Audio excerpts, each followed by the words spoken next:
તારીખ 12 જાન્યુઆરી એટલે રાષ્ટ્રીય યુવા દિવસ અથવા તો સ્વામી વિવેકાનંદજીનો 162મો જન્મદિવસ છે। તે નિમિત્તે આપ સૌને ખૂબ ખૂબ શુભેચ્છા। સ્વામી વિવેકાનંદજીના કહ્યા પ્રમાણે ઉઠો, જાગો અને ધ્યેય પ્રાપ્તિ સુધી મંડ્યા રહો અને strength is life, weakness is death આપણા જીવનમાં ચરિતાર્થ કરીએ। સાથે તેમના ગુણો સાહસ, નિડરતા, ધ્યેયનિષ્ઠા, એકાગ્રતા, દેશપ્રેમ, સ્ત્રી સન્માન અને સેવા વગેરે ગુણો, વક્તૃત્વ વગેરે ગુણો આપણામાં ખીલે તેવી જ સૌને શુભેચ્છા પાઠવે છે।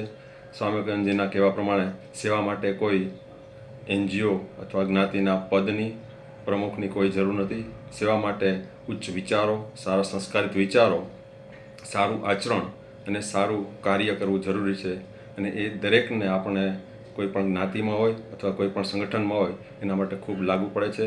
સેવા કાર્ય કરતા રહીએ અને સ્વામી વિવેકાનંદજીના વિચારોને આપણે ચરિતાર્થ કરીએ તેવી જ સૌને શુભેચ્છા છે।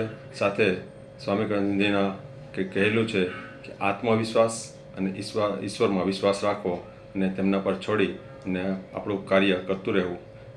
ફરીથી સૌને સ્વામી વિવેકાનંદજીની 162મી જન્મજયંતિ નિમિત્તે ખૂબ ખૂબ શુભેચ્છા સાથે વંદે માતરમ, ભારત માતા કી જય।